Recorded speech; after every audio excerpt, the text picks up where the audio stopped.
আমরা অনেক সময় দেখি ক্যাপকাটে অনেকে বাংলা লিখে, ডানে বামে উপরে নিচে পিছনে সামনে সব দিকে বাংলায় লিখে। দেখতে অনেক ভাল লাগে। আমাদের মনে হয় ইস, আমরা যদি এটা শিখতে পারতাম বা জানতে পারতাম।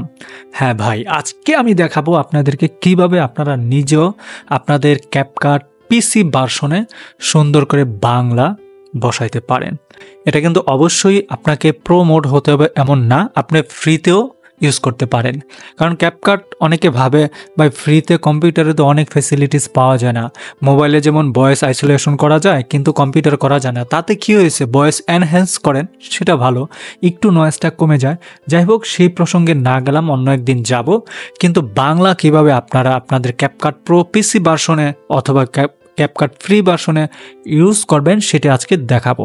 তো সবার আগে আপনাকে যেতে হবে কোথায় বলেন তো? সবার আগে আপনাকে যেতে হবে আপনার একটা ডাউনলোড করতে হবে। ডাউনলোডটা কি হচ্ছে, আপনার কিছু ফন্ট ডাউনলোড দিতে হবে। যে ফন্টগুলো ডাউনলোড না দিলে আপনি কখনোই বাংলা সাপোর্ট করাইতে পারবেন না।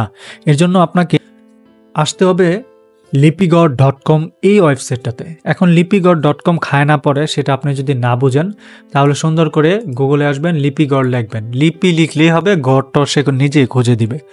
এরকম আসার পর দেখেন এখানে ওয়েবসাইট আছে, এই ওয়েবসাইটটাতে আপনি চলে যাবেন। ঠিক আছে, চলে যাওয়ার পর এই যে ফন্ট অপশন আছে, ফন্ট থেকে দেখেন ফ্রি ফন্ট, এটাতে ক্লিক করবেন। কারণ আপনি তো ফন্ট এখন কিনে নেবেন না এর জন্য, তাই না? আর যদি প্রিমিয়াম নেন তাহলে প্রিমিয়াম নিতে পারেন। এখান থেকে আপনার যে ফন্টটা পছন্দ সে ফন্টটা ক্লিক করবেন। আমার লাইক এইটা পছন্দ, স্বাধীনতা 201। ডাউনলোড দিলাম। ডাউনলোড দেওয়ার পর আবার ডাউনলোড, এই যে টিক মার্ক দিয়ে ডাউনলোড দেবো। ওকে, ডান, কেল্লা ফতে ডাউনলোড হয়ে যাবে। আমার অলরেডি ডাউনলোড করা আছে অনেকগুলো ফাইল, তো আমি আপাতত আর সেটা যাচ্ছি না। তো এখন ডাউনলোড ফাইলগুলো কোথায় সেটা একটু খুঁজে বের করি। এই যে দেখেন কমপ্রেসটে আসলাম ডাউনলোড থেকে, এই ডাউনলোড ফাইলগুলো এখানেই আছে। ঠিক আছে, তো এই ফাইলগুলো আমি ডাউনলোড দিয়েছি। এগুলো বাই ডিফল্ট জিপ আকারে ডাউনলোড হয়েছে, এগুলোকে আমরা আনজিপ করব। তো আনজিপ করে নেই, আমরা সবগুলো সিলেক্ট করে এখানে যাই। সিলেক্ট করার পর এখানে দেখেন উইন্ডোর থেকে আনজিপ করি। সেপারেট ফাইল দিতে পারি অথবা একেবারে সব একটার ভিতরে হান্দা দিতে পারি, সমস্যা নাই। সেপারেট ফাইল আমি দিতে পারি বা একসাথে সব দিয়ে দেই। এই যে একসাথে সব দিয়ে দিই। ওকে, একসাথে সব দিয়ে দিলে হয় কি, সবগুলো একসাথে ভিতরে চলে গেছে। এই যে দেখেন সবগুলো ফাইল একসাথে ঢুকে গেছে। এই যে ANB সব একসাথে, মানে আমি কয়টা ফাইল ডাউনলোড দিছি এখন, 1 2 3 4 চারটা ফোন ডাউনলোড দিছি। এই যে হালদার শৌরিকের ভিতরেই 4টা ফাইল ঢুকে গেছে। এখন কোনটা আমি কোথায় ব্যবহার করব সেটা হচ্ছে দেখার বিষয়। এখন আমাকে চলে যেতে হবে কম্পিউটারের সি ড্রাইভের ভিতরে। সি ড্রাইভের ভিতরে দেখেন এখানে লোকাল ডিস্ক সি, এটাতে যাব। যাওয়ার পরে উইন্ডোজ আছে, উইন্ডোজ থেকে দেখেন ফন্ট নামে কিছু একটা আছে, আপনি যদি খোঁজেন পেয়ে যাবেন ইন ফন্ট। ওকে, ডান। এই ফন্টে আসার পর দেখেন আপনি একটু বড় করে নিতে পারেন, ভয়ের কোনো কারণ নাই। এই যে ফন্ট আছে এখানে, কিন্তু আপনার কম্পিউটারে আপনি যতই লেখালেখি করতেছেন, এই যে দেখেন পড়তো হুকমার্স, স্বাধীনতা, এটা সেটা এগুলো যা আসতেছে, এই যে সার্চ কম্প্রেসড এই লেখাগুলো যে আসতেছে, কোত্থেকে আসতেছে? বাই ডিফল্ট এখান থেকে আসতেছে, কম্পিউটারের নিজস্ব সিস্টেম থেকে তারা এখানে ফন্ট তুলে রাখছে বা দিয়ে রাখছে যেন আপনি কোনো কিছু লিখতে পারেন সহজে, কোনো ঝামেলা ছাড়া। এখন যদি কম্পিউটার উইন্ডোজ দেওয়ার পরে যদি দেখেন কোনো লেখাই নাই ইংরেজিতে, তাহলে তো কেউ আর কম্পিউটার ইউজ করবে না ভাই, তাই না? এর জন্য বাই ডিফল্ট কম্পিউটার উইন্ডোজ দেওয়ার সময় এই ফন্টগুলো থাকে, বাংলা দুই একটা থাকে, বাংলা দুই একটা থাকে। এর জন্য আমাদেরকে একটু মেনে নিতে হবে। ঠিক আছে, আচ্ছা। তো দেখেন এখন আমার কি করা উচিত, এখন হচ্ছে এই যে ফন্টগুলো এগুলো তো আমার আপাতত দরকার নাই, এগুলো আমি আপাতত ডিলিট করে দিলাম। আমি হালদার শৌরিকে যাব। যাওয়ার পর এখানে গিয়ে দেখেন ANSIB1 ইউনিকোড 1 এগুলো সবই আপনি দিতে পারেন। ঠিক আছে, তো ANC আমরা দিব, এই যে ANC B ভার্সনটা 2 দিব। 2 দিলে হয় কি একটু ভালো, ভার্সন 1 কম, ভার্সন 2টা দিব। ভার্সন 2 থেকে এখানে দেখেন অনেকগুলো জিনিস সিস্টেমভাবে দেওয়া। একটা কি, একটা হচ্ছে স্বাধীনতা ভার্সন 2 এর ইটালিক ভার্সন, মানে একটু বেঁকে থাকবে, হাতের ডান দিকে একটু হেলান দেওয়া থাকবে, এটা হচ্ছে ইটালিক ভার্সন। আর এটা হচ্ছে আপনার কি ভার্সন, মানে সোজা হয়ে থাকবে, স্ট্রেট। পরেরটা সেম পদ্ধতি ইটালিক, মানে এগুলো এক একটা ফন্ট। তো আমরা এই ফন্টগুলোকে প্রথমে এই ফন্টগুলোকে দিয়ে দিই। ঠিক আছে, এই 4টা ফন্টকে আমরা এখানে চেপে ধরে জাস্ট কপি করে রাখলাম, এখানে কপি হচ্ছে। হ্যাঁ, অলরেডি কিন্তু কপি হয়ে গেছে 4টা ফন্ট। আপনি যদি এখানে আসেন বা রিলোড দেন সমস্যা নেই, এখানে পেয়ে যাবেন। বাকি 4টা আমি ইটালিকগুলোকেও দিয়ে দেই যেন আমাদের জন্য ইটালিক অনেক সময় লাগে না? যেমন একটু লেখাটা হেলে দুলে থাকুক, আমরাও চাই। ঠিক আছে, আপাতত কিন্তু আমাদের এখানকার কাজ শেষ, এইটাও শেষ, আমাদের মোটামুটি এইটাও শেষ, আর দরকার নাই। কিন্তু আমাদের একটু মনে রাখতে হবে আমাদের ফন্টের নামগুলো কী ছিল। এখন যদি নামই মনে না রাখতে পারি তাহলে তো আমরা আর কখনো এগুলো খুঁজে পাবো না, তাই না?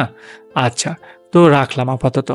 এখন আপাতত রাখার পর আমি যদি আবারও চেক দিয়ে দেখি আমার এখানে ফন্টগুলো অ্যাকচুয়ালি আসছে কি না, তাহলে তো আমাকে শিওর হইতে হবে, তাই না? ফন্টে যাব, ফন্টের ভিতর গিয়ে বড় করে লিখবো, দেখি কি করা যায়। তো এখন আমি যদি চেক দেই তাহলে এখানে বাংলা দেখবো হালদা করে আছে। আমি একটু সার্চ দিলে কি পাবো? এই যে find a character, font, find, setting, এরকম আছে অনেক জায়গায়। আমরা যদি একটু দেই, ফন্ট স্টাইল থেকে শুরু করি।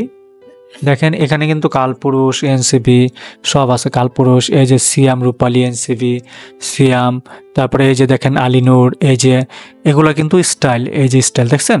আচ্ছা, তাহলে এগুলা কিন্তু আমরা ইউজ করব আমাদের কোথায়? অবশ্যই ক্যাপকাটে। এখন যদি ক্যাপকাটে চলে আসি, দেখেন ক্যাপকাটটা ওপেন হলো।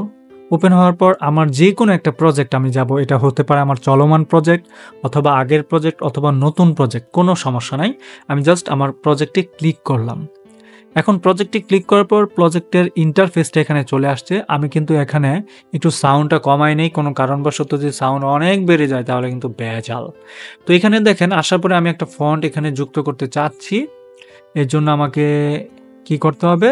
আমি কোনো কিছুই করব না, সরাসরি এখানে আসবো। আসার পরে এই যে টেক্সট অপশনে যাব, এখানে দেখেন ডিফল্ট নামে একটা অপশন আছে, এখানে জাস্ট ক্লিক করে এটার উপর ছাড়লাম। আপাতত এটার উপর ছাড়লাম, ঠিক আছে?